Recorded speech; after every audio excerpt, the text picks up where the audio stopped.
Capítulo 4. Pluralidad de existencias.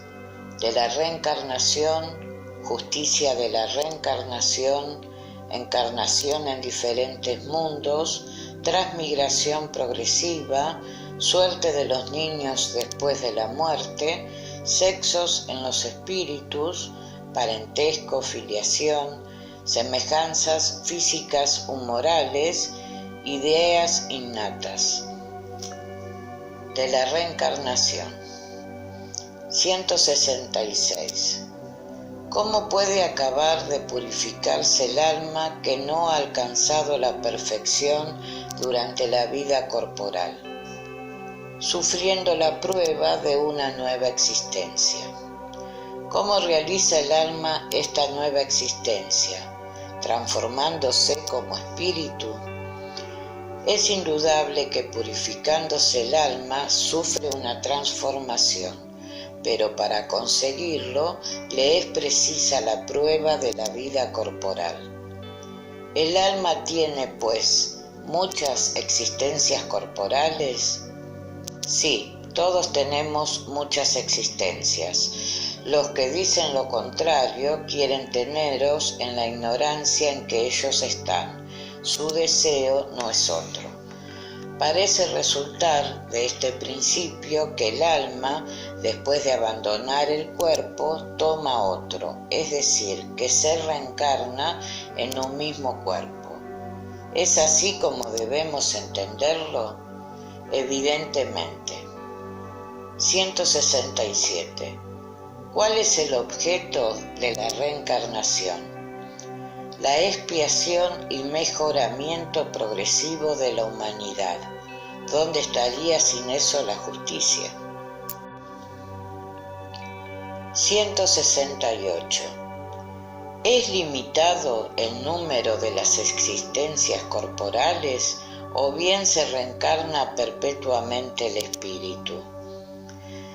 En cada nueva existencia, el espíritu da un paso en el camino del progreso, y cuando se despoja de todas las impurezas, no necesita ya las pruebas de la vida corporal. 169. ¿Es el mismo el número de encarnaciones para todos los espíritus? No, porque el que progresa rápidamente se evita pruebas. Como quiere que sea, las encarnaciones sucesivas son siempre muy numerosas, porque el progreso es casi infinito. 170. ¿Qué viene a ser el espíritu después de su última encarnación? Espíritu bienaventurado, espíritu puro. Justicia de la reencarnación. 171. ¿En qué se funda el dogma de la reencarnación? En la justicia de Dios y en la revelación, porque, como lo repetimos siempre, un buen padre deja siempre a sus hijos una puerta abierta al arrepentimiento. ¿No te dice la razón que sería injusto privar irremisiblemente de la dicha eterna a todos aquellos cuyo mejoramiento no ha estado en su mano? Por ventura, ¿todos los hombres no son hijos de Dios? Solo entre los hombres egoístas impera la iniquidad, el odio implacable y las perlas irremisibles. Todos los espíritus tienden a la perfección y Dios les proporciona medios de conseguirla por las pruebas de la vida corporal. Pero en su justicia les permite que cumplan en nuevas existencias lo que no pudieron hacer o terminar en la prueba anterior. No estaría conforme ni con la equidad ni con la bondad de Dios el castigar eternamente a los que han podido encontrar obstáculos ajenos de su voluntad y en el mismo medio en que viven que retarden su perfeccionamiento. Si la suerte del hombre quedase irrevocablemente decidida después de la muerte, Dios no habría pesado las acciones de todos con la misma balanza, ni los habría tratado con imparcialidad. La doctrina de la reencarnación, que admite muchas existencias sucesivas, es la única conforme con la idea que nos formamos de la justicia de Dios respecto de los hombres que ocupaban una condición moral inferior, la única que puede explicarnos el porvenir y basar nuestras esperanzas, puesto que nos proporciona medios de enmendar nuestras faltas por nuevas pruebas. La razón así lo indica y así nos lo enseñan los espíritus. El hombre que tiene conciencia de su inferioridad halla en la doctrina de la reencarnación una consoladora esperanza. Si cree en la justicia de Dios, no puede esperar que será eternamente igual a los que han obrado mejor que él. La idea de que su inferioridad no le deshereda para siempre del bien supremo y de que podrá lograrlo con nuevos esfuerzos le sostiene alentando su ánimo. ¿Quién es él que al terminar su vida no se conduele de haber adquirido demasiado tarde la experiencia de que no puede aprovecharse? Pues esta experiencia tardía no se pierde y será empleada con provecho en una nueva vida. Encarnación en diferentes mundos. 172. ¿Se realizan en la Tierra todas nuestras diferentes existencias corporales? No, sino en los diferentes mundos. La terrestre no es la primera ni la última, pero sí una de las más materiales y lejanas de la perfección. 173. A cada nueva existencia corporal, ¿pasa el alma de un mundo a otro? ¿O bien puede vivir varias veces en el mismo mundo? Puede revivir muchas veces en el mismo mundo si no está bastante adelantada para pasar al inmediato. Según eso, ¿podemos reaparecer muchas veces en la Tierra? Ciertamente. ¿Podemos volver a ella después de haber vivido en otros mundos? Seguramente, pues habéis podido vivir ya en otra parte y en la tierra. 174. ¿Es una necesidad volver a vivir en la tierra? No, pero si no adelantáis, podéis ir a otro mundo que no sea mejor o que puede ser peor. 175. ¿Es ventajoso volver a habitar en la tierra? Ninguna ventaja particular tiene, a menos de que se desempeñe una misión, pues entonces se progresa en ella como en cualquier otra parte. ¿No sería mejor continuar siendo espíritu? No, permaneceríamos estacionarios y queremos caminar hacia Dios. 176. Los espíritus, después de haber estado encarnados en otros mundos, ¿pueden estarlo en este sin haber vivido nunca en él? Sí, como vosotros en otros. Todos los mundos son solidarios, y lo que no se hace en uno, se hace en otro. Luego, ¿hay hombres que están por primera vez en la tierra? Hay muchos, y en diversos grados. ¿Existe algún signo para conocer al espíritu que aparece por primera vez en la tierra? Eso no tendría ninguna utilidad. 177.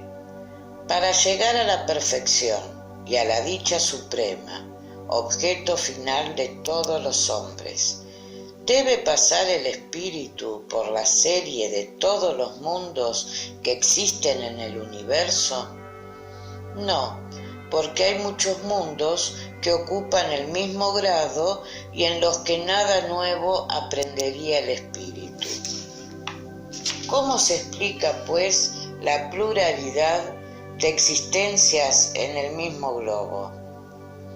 Porque puede encontrarse cada vez en posiciones muy diferentes, que son para él otras tantas ocasiones de adquirir experiencia. 178. ¿Pueden los espíritus revivir corporalmente en un mundo relativamente inferior a aquel en que ya han vivido? Sí, cuando han de desempeñar una misión para favorecer el progreso y entonces aceptan con alegría las tribulaciones de aquella existencia porque les proporciona ocasión de adelantar. ¿No puede suceder eso mismo por expiación y no puede Dios enviar a los espíritus rebeldes a mundos inferiores? Los espíritus pueden permanecer estacionarios, pero no retroceden, y su castigo consiste entonces en no adelantar y en volver a empezar las existencias mal empleadas en la esfera que conviene a su naturaleza. ¿Quiénes son los que han de empezar nuevamente la misma existencia? Los que faltan a su misión o a sus pruebas. 179. Los seres que habitan en cada uno de los mundos, ¿han llegado todos al mismo grado de perfección? No, y sucede lo mismo que en la tierra, pues los hay más o menos adelantados. 180. Al pasar de este a otro mundo, ¿conserva el espíritu la inteligencia que en aquel tenía? Sin duda, pues la inteligencia no se pierde, pero puede no contar con los mismos medios de manifestarla, dependiendo esto de su superioridad y del estado del cuerpo que tomen. Véase Influencia del organismo, número 367 y siguientes. 181. Los seres que habitan en los diferentes mundos, ¿tienen cuerpos semejantes a los nuestros? Es indudable que tienen cuerpo, porque se hace necesario que el espíritu esté revestido de materia para obrar sobre la materia. Pero esa envoltura es más o menos material según el grado de pureza a que han llegado los espíritus. Y en esto consiste la diferencia de los mundos que hemos de recorrer, porque hay muchas habitaciones en la morada de nuestro Padre, y muchos grados. Por lo tanto, unos lo saben y tienen conciencia de ello en la tierra, pero otros están muy lejos de semejante creencia. 182. ¿Podemos conocer con exactitud el estado físico y moral de los diferentes mundos? Nosotros, los espíritus, no podemos responder más que conforme al grado en que os encontráis, es decir, que estas cosas no debemos revelarlas a todos, porque no todos están en estado de comprenderlas y les perturbaría. A medida que el espíritu se purifica, el cuerpo que reviste se aproxima igualmente a la naturaleza espiritista. La materia se hace menos densa, no se arrastra tan penosamente por el suelo. Las necesidades físicas son menos groseras y los seres vivientes no tienen necesidad de destruirse mutuamente para alimentarse. El espíritu es más libre y tiene de las cosas lejanas percepciones que nos son desconocidas, viendo con los ojos del cuerpo lo que nosotros solo vemos con el pensamiento. La purificación de los espíritus produce en los cuerpos en que están encarnados el perfeccionamiento moral. Se debilitan en él las pasiones animales y el egoísmo cede el puesto al sentimiento de fraternidad. Por esto en los mundos superiores a la tierra son desconocidas las guerras, no teniendo objeto el odio y la discordia, porque nadie piensa en dañar a su semejante. La intuición que tienen de su porvenir y la seguridad que les da la conciencia, libre de remordimientos, hacen que la muerte no les cause temor alguno y la ven llegar sin miedo y como una simple transformación. La duración de la vida en los diferentes mundos parece que está en proporción del grado de superioridad física y moral de esos mismos mundos, lo cual es completamente racional. Mientras menos material es el cuerpo, menos expuesto está a las vicisitudes que lo desorganizan, y mientras más puro es el espíritu, menos son las pasiones que lo debilitan. Este es otro favor de la providencia que abrevia así los sufrimientos. 183. Al pasar de un mundo a otro, ¿pasa el espíritu por una nueva infancia? La infancia es en todas partes una transición necesaria, pero en todas partes no es tan estúpida como la vuestra. 184. ¿Elige el espíritu el nuevo mundo en que ha de habitar? No siempre, pero puede pedirlo y obtenerlo si lo merece, porque solo conforme al grado de elevación de los espíritus les son asequibles los mundos. Si el espíritu no lo pide, ¿qué es lo que determina el mundo donde ha de encarnarse? Su grado de elevación. 185. El estado físico y moral de los seres vivientes ¿es perpetuamente el mismo en cada globo? No, pues también están sujetos los mundos a la ley del progreso. Todos, como el vuestro, han empezado por encontrarse en estado inferior, y la misma tierra experimentará semejante transformación trocándose en paraíso terrestre cuando los hombres sean buenos. Así pues, las razas que en la actualidad pueblan la tierra desaparecerán un día, siendo reemplazadas por seres más y más perfectos, y esas razas transformadas sucederán a la actual como ésta ha sucedido a otras más groseras aún. 186.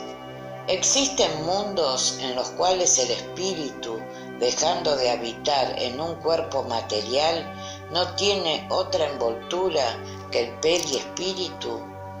Sí, y esta misma envoltura se hace tan etérea que para vosotros es como si no existiese, y tal es el estado de los espíritus puros. Parece resultar de esto que no hay una demarcación clara entre el estado de las últimas encarnaciones y el del espíritu puro. Esa demarcación no existe, y desapareciendo gradualmente la diferencia, se hace insensible como desaparece la noche a los primeros fulgores del día. 187. La sustancia del periespíritu ¿Es la misma en todos los globos? No, es más o menos etérea. Al pasar de un mundo a otro, el espíritu reviste la materia propia a cada uno de ellos, operación que dura tan poco tiempo como un relámpago. 188. ¿Los espíritus puros habitan en mundos especiales o están en el espacio universal sin predilección de un globo sobre los otros? Los espíritus puros habitan en ciertos mundos, pero no están confinados en ellos como los hombres en la tierra, y más fácilmente que los otros pueden estar en varias partes. Transmigración progresiva. 189. Desde el principio de su formación, ¿goza el espíritu de la plenitud de sus facultades? No, porque el espíritu, como el hombre, tiene también su infancia. En su origen no tienen los espíritus más que una existencia instintiva y apenas tienen conciencia de sí mismo y de sus actos. Solo poco a poco se desarrolla la inteligencia. 190. ¿Cuál es el estado del alma en su primera encarnación? El estado de infancia en la vida corporal, y apenas se desarrolla su inteligencia, se ensaya en la vida. 191. Las almas de nuestros salvajes son almas en estado de infancia. Infancia relativa, pero son almas desarrolladas ya, pues tienen pasiones. Las pasiones son, pues, una señal de desarrollo. De desarrollo sí, pero no de perfección. Son una señal de actividad y de conocimiento del yo, mientras que en el alma primitiva la inteligencia y la vida están en germen. La vida del espíritu recorre en conjunto las mismas fases de la vida corporal.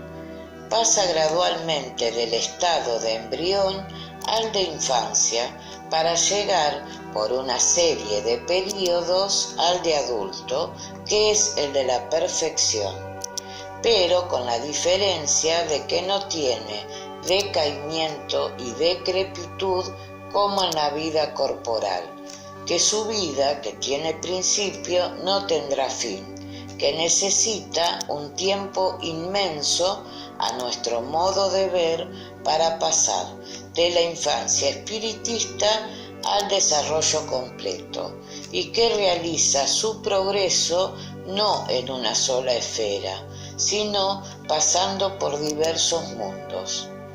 La vida del espíritu se compone, pues, de una serie de existencias corporales, cada una de las cuales le es ocasión de progreso.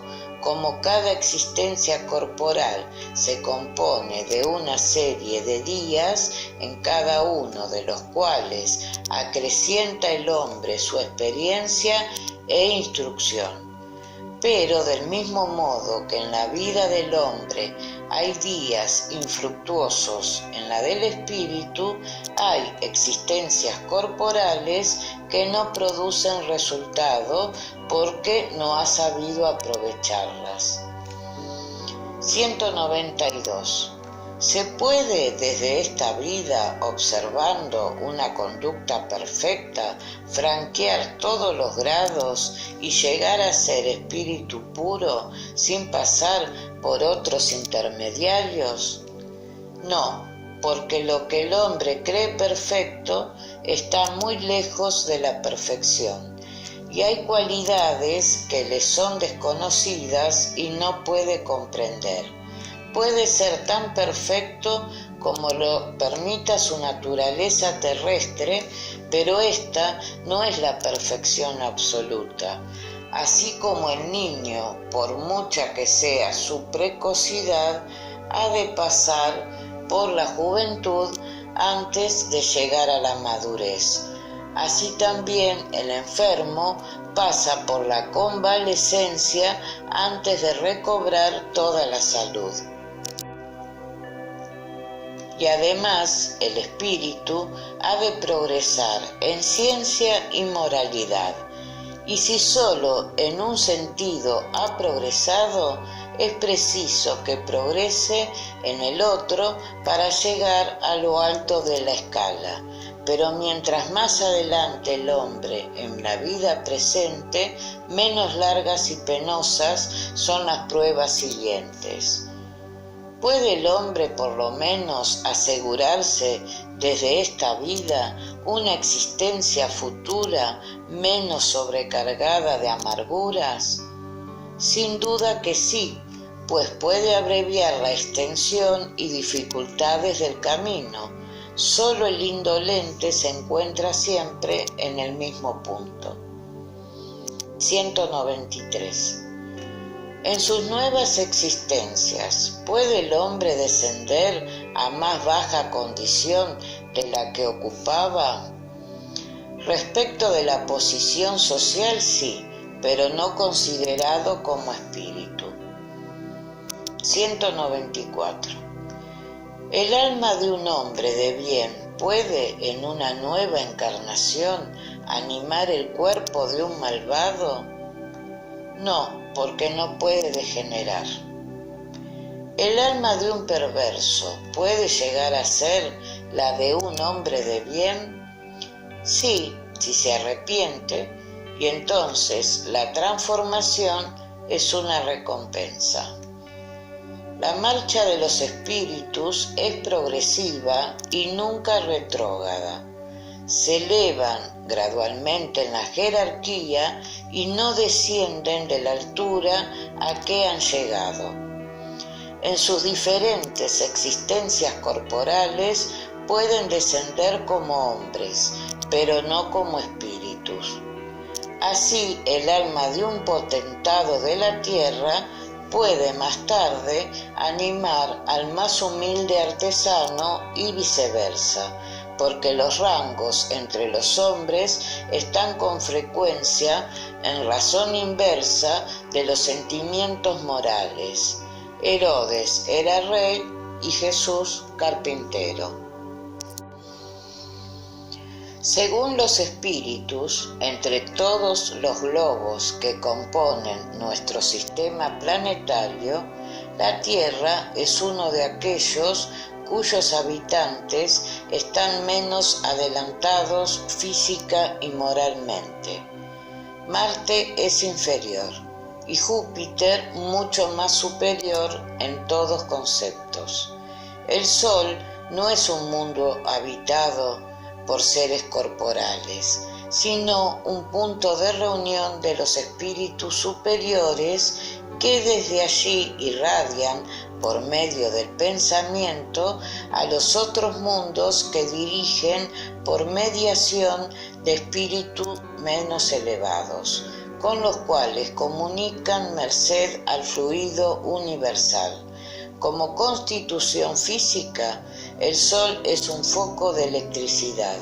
Parece que todos los soles se encuentran en posición idéntica. El volumen y distancia que separa los planetas del Sol no tienen ninguna relación necesaria con el grado de adelanto de los mundos, puesto que parece que Venus está más adelantado que la Tierra y Saturno menos que Júpiter. Muchos espíritus que han animado a personas conocidas en la Tierra han dicho que estaban reencarnadas en Júpiter, uno de los mundos más próximos a la perfección, y ha podido causar admiración ver en este mundo tan adelantado a hombres que la opinión en la Tierra no conceptuaba dignos de tanto. Nada debe sorprender esto si se considera que ciertos espíritus que habitan en este planeta pudieron ser enviados a la Tierra para desempeñar una misión que a nuestros ojos no les hacía dignos del primer puesto. En segundo lugar, entre su existencia terrestre y la que viven en Júpiter, pueden haber vivido otras intermediarias durante las cuales se hayan mejorado.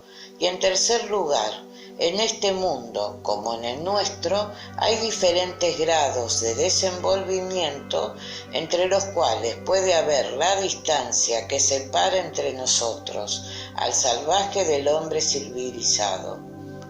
Así pues, del hecho de habitar en Júpiter, no se sigue que ha de estarse al nivel de los seres más adelantados, del mismo modo que no por vivir en París se ha de estar a la altura de uno de los sabios del instituto. Las condiciones de longevidad tampoco son las mismas en todas partes que en la Tierra, y la edad no puede compararse. Una persona que había muerto hacía algunos años fue evocada y dijo que estaba encarnada hacía ya 6 meses en un mundo cuyo nombre nos es desconocido. Preguntaba acerca de la edad que en aquel mundo tenía, contestó: no puedo precisarla porque no contamos como vosotros. Además, el modo de vivir no es el mismo, pues aquí nos desarrollamos mucho más pronto y sin embargo, aunque solo hace 6 de vuestros meses que me encuentro en este mundo, puedo decir que, en punto a inteligencia, tengo 30 años de la edad que contaba en la Tierra. Muchas respuestas análogas han sido dadas por otros espíritus, y esto no es nada inverosímil. ¿No vemos en la Tierra que una multitud de animales llegan en pocos meses a su desarrollo normal? ¿Por qué no ha de suceder lo mismo con el hombre en otras esferas?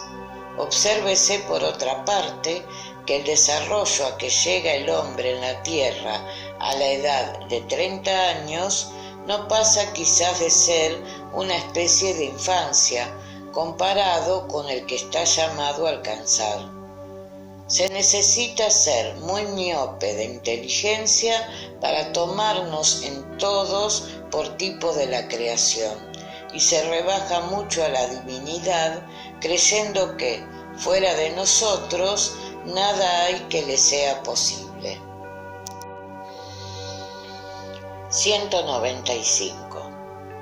La posibilidad de mejorarse en otra existencia no puede inducir a ciertas personas a perseverar en el mal camino, creídos de que más tarde podrán corregirse. El que así piensa no cree en nada, y tampoco le contiene la idea de un castigo eterno, porque su razón la rechaza, y semejante idea conduce a la incredulidad sobre todas las cosas. Si solo medios razonables se hubiesen empleado en la dirección de los hombres, no habría tantos escépticos. Un espíritu imperfecto puede, en efecto, pensar lo que tú dices durante su vida corporal, pero una vez desprendido de la materia, piensa de muy distinto modo, porque pronto comprende que ha calculado mal, y entonces es cuando trae un sentimiento contrario en una nueva existencia. Así es como se realiza el progreso. He aquí por qué tenéis en la tierra hombres más adelantados que otros. Unos tienen aquella experiencia de que carecen otros, pero que adquirirán paulatinamente. De ellos depende precipitar su progreso o retardarlo indefinidamente. El hombre que ocupa una mala posición desea cambiarla lo más pronto posible. El que está persuadido de que las tribulaciones de esta vida son consecuencia de sus imperfecciones, procurará proporcionarse una nueva existencia menos penosa, y este pensamiento, más que el del fuego eterno en el que no cree, le alejará del camino del mal. 196. No pudiendo los espíritus mejorarse más que sufriendo las tribulaciones de la vida corporal, se deduce que la vida material es una especie de tamiz o depuratorio por el que deben pasar los seres del mundo espiritista para llegar a la perfección. Sí, exactamente es así. Se mejoran en esas pruebas evitando el mal y practicando el bien, pero solo después de muchas encarnaciones o purificaciones sucesivas alcanzan el objeto hacia el cual se dirigen en un tiempo más o menos largo según sus esfuerzos. ¿Es el cuerpo el que influye en el espíritu para mejorarle o el espíritu en el cuerpo? Tu espíritu lo es todo. El cuerpo es una vestidura que se pudre, todo se reduce a esto. El jugo de la vid nos ofrece una comparación material de los diferentes grados de la purificación del alma. Contiene el licor llamado espíritu de vino o alcohol, pero debilitado por una multitud de materias extrañas que alteran su esencia, y no se obtiene su pureza absoluta sino después de muchas estilaciones, en cada una de las cuales se desprende de alguna impureza. El alambique es el cuerpo en que ha de entrar para purificarse, y las materias extrañas vienen a ser como el perispíritu, el cual se purifica a medida que el espíritu se aproxima a la perfección. Suerte de los niños después de la muerte. 197. El espíritu de un niño muerto en edad temprana ¿está tan adelantado como el de un adulto? A veces mucho más, porque puede haber vivido mucho más y tener más experiencia, sobre todo si ha progresado. ¿El espíritu de un niño puede, pues, estar más adelantado que el de su padre? Este es un caso muy frecuente. ¿Por ventura no lo veis a menudo en la tierra? 198. El espíritu del niño, que por haber muerto en edad temprana no pudo hacer mal, ¿pertenece a los grados superiores? Si no ha hecho mal, tampoco ha hecho bien, y Dios no le libra de las pruebas que ha de sufrir.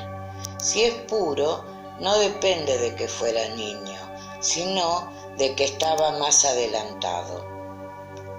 199. ¿Por qué se interrumpe a menudo la vida de la infancia? La duración de la vida del niño para el espíritu en el que está encarnado puede ser complemento de una existencia interrumpida antes del término deseado, y su muerte es con frecuencia una prueba o una expiación para sus padres. ¿Qué hace el espíritu de un niño que muere en edad temprana? Vuelve a empezar una nueva existencia. Si solo una existencia tuviese el hombre, y si después de ella quedase decidida para siempre su suerte futuro, ¿cuál sería el mérito de la mitad de la especie humana que muere en edad tierna para disfrutar sin haber luchado de la dicha eterna? ¿Y con qué derecho sería eximida de las condiciones tan duras a veces impuestas a la otra mitad? Semejante orden de cosas no podría estar conforme con la justicia de Dios. Dada la reencarnación, todos son iguales, a todos pertenece el porvenir sin excepción y sin favoritismo, y los últimos que llegan solo a sí mismos pueden culparse. El hombre debe tener el mérito de sus actos como tiene la responsabilidad de ellos. Por otra parte, ¿no es racional considerar la infancia como un estado normal de inocencia? ¿No vemos niños dotados de los peores instintos en edad en que no ha podido la educación ejercer aún su influencia? ¿No los vemos que parecen haber traído al nacer la astucia, la falsedad, la perfidia y hasta los instintos del robo y del asesinato, no obstante los buenos ejemplos que les rodean? La ley civil absuelve sus crímenes porque, según dicen, obran sin discernimiento y tienen razón, porque en efecto obran más por instinto que deliberadamente. Pero, ¿de dónde pueden provenir esos tan diferentes instintos en niños de una misma edad, educados con las mismas condiciones y sometidos a las mismas influencias?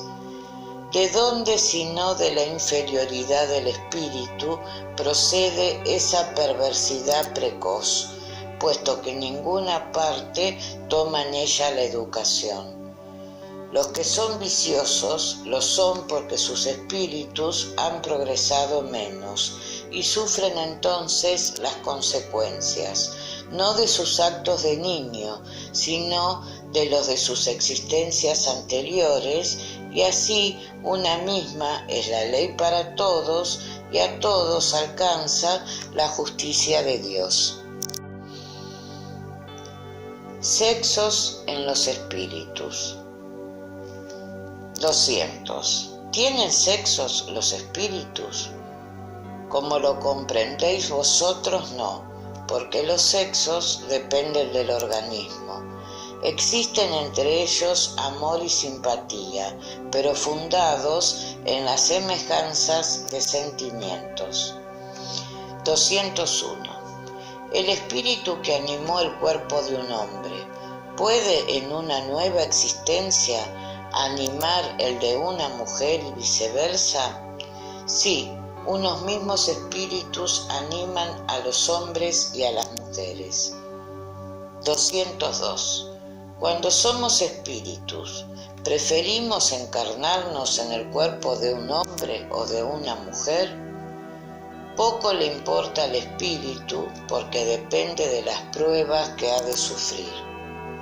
Los espíritus renacen hombres o mujeres porque carecen de sexo. Como deben progresar en todo, cada sexo, lo mismo que cada posición social, les ofrece pruebas y deberes especiales y ocasión de adquirir experiencia.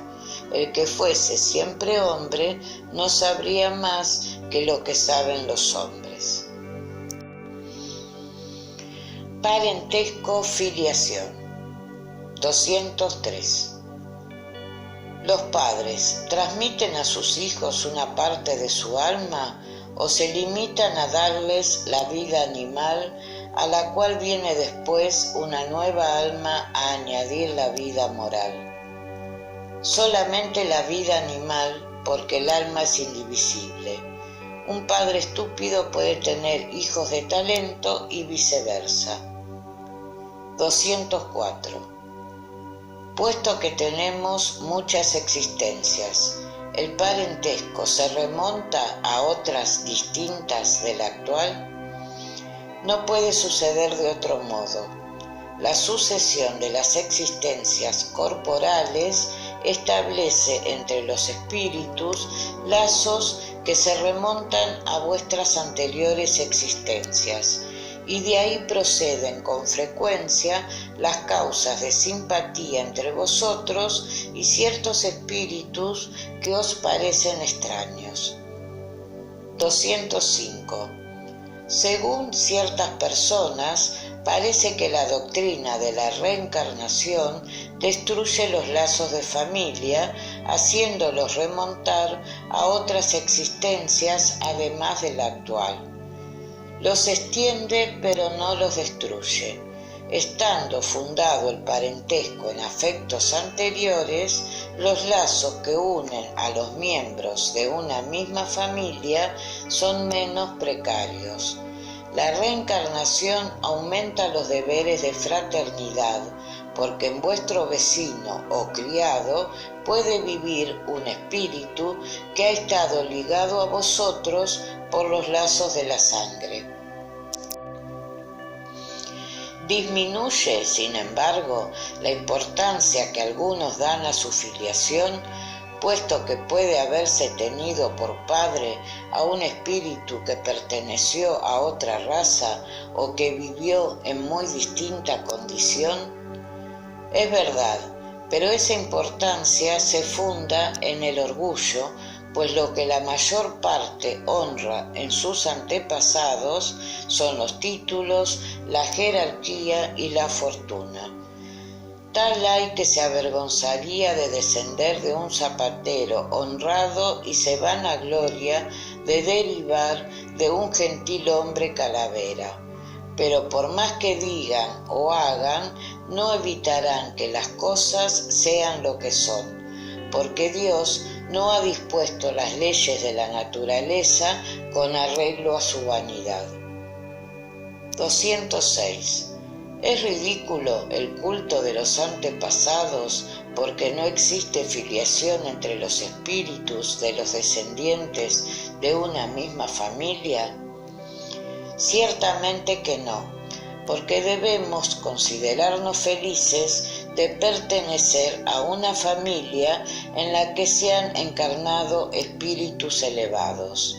Aunque estos no procedan unos de otros, no profesan, sin embargo, menos afectos a los que con ellos están unidos por lazos de familia, porque semejantes espíritus se inclinan a medida a tal o cual familia por simpatía o por lazos anteriores. Pero estad persuadidos de que ninguna honra reciben los espíritus de vuestros antepasados del culto que por orgullo les tributáis. Su mérito solo se refleja en vosotros a medida que os esforzáis en seguir los buenos ejemplos que os dieron. Y entonces únicamente puede vuestro recuerdo serles no solo agradable, sino que también útil. Semejanzas físicas y morales. 207. Con frecuencia los padres transmiten a los hijos la semejanza física. ¿Les transmiten también la moral? No, porque tienen almas o espíritus diferentes. El cuerpo procede del cuerpo, pero el espíritu no procede del espíritu. Entre los descendientes de raza no existe más que consanguinidad. ¿De dónde proceden las semejanzas morales que existen a veces entre padres e hijos? Son espíritus simpáticos atraídos por la semejanza de inclinaciones. 208.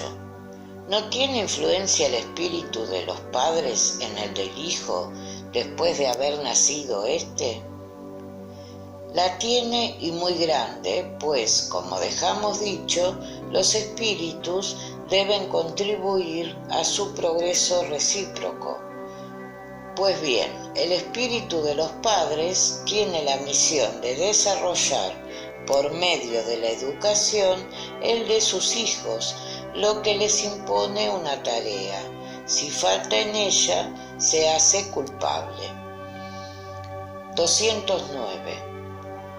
¿Por qué los padres buenos y virtuosos tienen hijos de naturaleza perversa?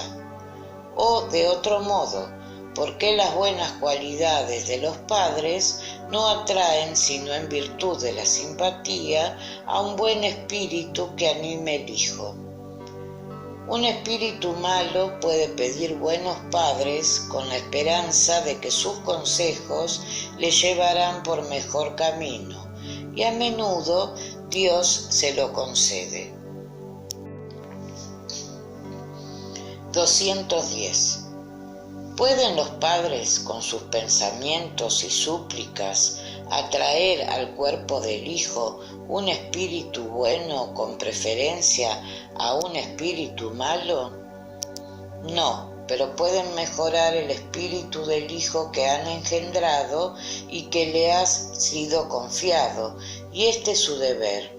Los hijos malos son una prueba para los padres. 211. ¿De dónde procede la semejanza de carácter que existe con frecuencia entre los hermanos, sobre todo si son gemelos? Son espíritus simpáticos que se atraen por la semejanza de sus sentimientos y que son felices estando juntos. 212. Hay dos espíritus, o dicho de otro modo, dos almas en los niños cuyos cuerpos están unidos y que tienen ciertos órganos comunes. Sí, pero a menudo su semejanza hace que no os parezcan más que uno. 213.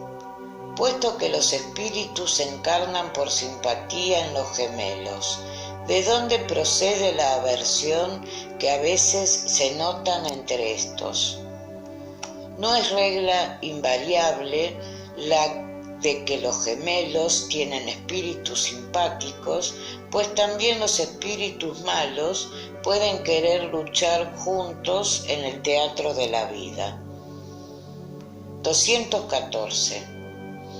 ¿Qué debe pensarse de lo que se cuenta de ciertos niños que luchan en el seno materno? Alegoría. Para demostrar que su odio era inveterado, se les hace enlatar de época anterior al nacimiento. Generalmente no distinguís bastante las figuras poéticas. 215. ¿De dónde procede el carácter distintivo que en cada pueblo se observa? Los espíritus forman también familias por la semejanza de sus tendencias, más o menos puras según su elevación. Pues bien, un pueblo es una gran familia donde se reúnen espíritus simpáticos. La tendencia a unirse que tienen los miembros de esas familias es el origen de la semejanza que existe en el carácter distintivo de cada pueblo. ¿Crees tú que los espíritus buenos y humanitarios acudirán a un pueblo duro y grosero? No, los espíritus simpatizan con las masas como con los individuos, y aquellas les proporcionan la esfera que desean.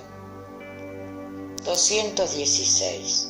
¿Conserva el hombre en sus nuevas existencias vestigios del carácter moral de sus anteriores existencias?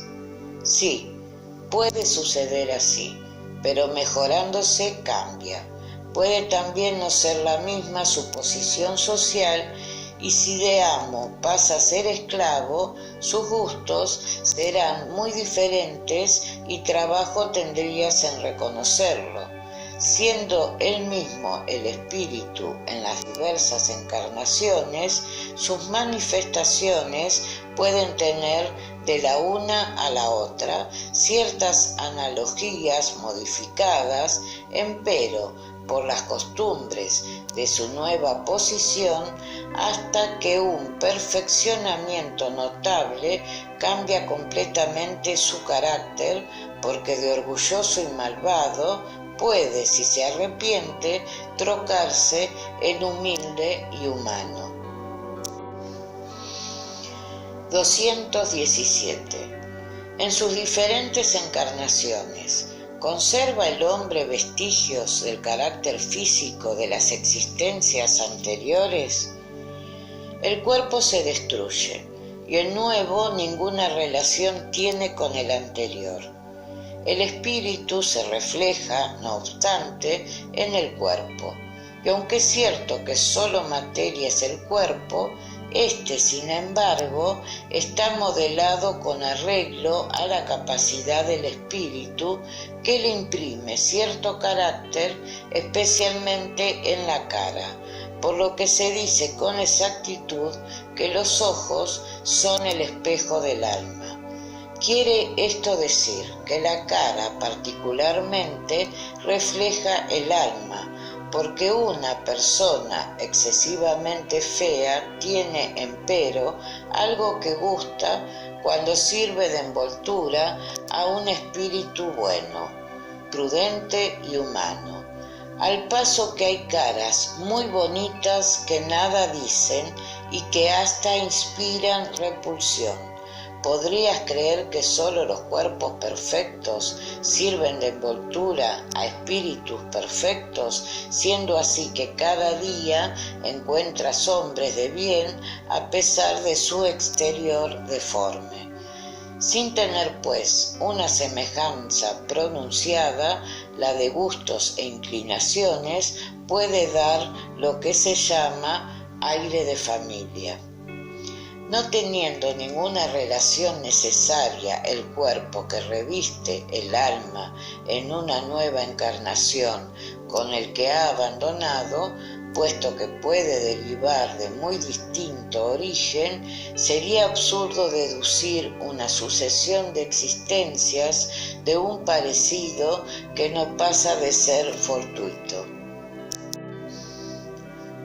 Las cualidades del espíritu modifican, sin embargo, con frecuencia los órganos de sus manifestaciones e imprimen a la cara y hasta al conjunto de los gestos un sello distintivo. Así, bajo la más humilde envoltura, puede descubrirse la expresión de grandeza y de dignidad, al paso que bajo el traje de caballero encopetado se descubre a veces la de bajeza e ignominia.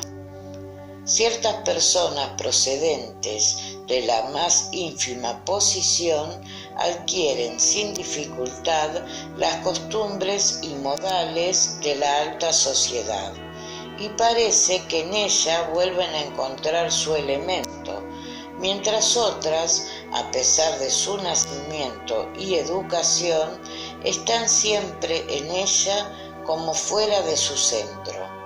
¿Cómo explicar este hecho sino considerándolo como reflejo de lo que ha sido el espíritu? Ideas innatas. 218. El espíritu encarnado no conserva ningún vestigio de las percepciones que tuvo y de los conocimientos que adquirió en sus existencias anteriores. Le queda un vago recuerdo que le da lo que se llama ideas innatas.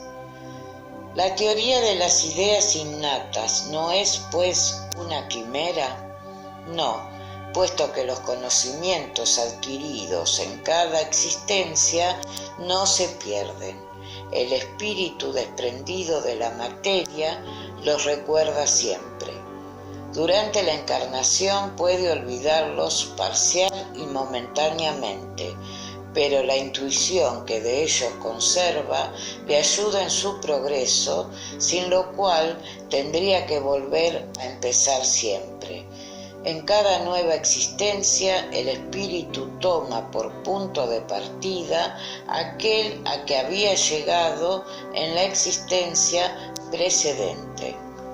Debe, pues, haber gran conexión entre dos existencias sucesivas, no siempre tan grande como podrías creer, porque a menudo las posiciones son muy diferentes y porque en el intervalo el espíritu ha podido progresar. 219. ¿Cuál es el origen de las facultades extraordinarias de los individuos que, sin estudio anterior, parecen tener intuición de ciertos conocimientos como los idiomas, el cálculo, etc.? Recuerdo del pasado y progreso anterior del alma, del cual ni ellos mismos tienen conciencia. ¿De dónde quieres que proceda? El cuerpo cambia, pero no el espíritu, aunque cambia de vestido. 220. Cambiando de cuerpo, ¿pueden perderse ciertas facultades intelectuales, por ejemplo, la afición a las artes? Sí, si se ha manchado esa inteligencia o se ha usado mal de ella. Por otra parte, una facultad puede dormitar durante una existencia porque el espíritu quiere ejercitar otra con la cual no se relacione aquella. Entonces permanece en estado latente para reaparecer más tarde. 221. ¿Debe el hombre, hasta en estado de salvaje, a un recuerdo retrospectivo el sentimiento instintivo de la existencia de Dios y el presentimiento de la vida futura? Es un recuerdo que conserva de lo que sabía como espíritu antes de encarnarse, pero a menudo el orgullo ahoga ese sentimiento. Deben a ese mismo recuerdo ciertas creencias relativas a la doctrina espiritista que en todos los pueblos observamos. Esta doctrina es tan antigua como el mundo. Hallársela por esto en todas partes, lo cual prueba que es verdadera. Conservando la intuición del estado de espíritu, el espíritu encarnado tiene conciencia instintiva del mundo invisible, pero falseado con frecuencia por las preocupaciones a las cuales la ignorancia añade la superstición.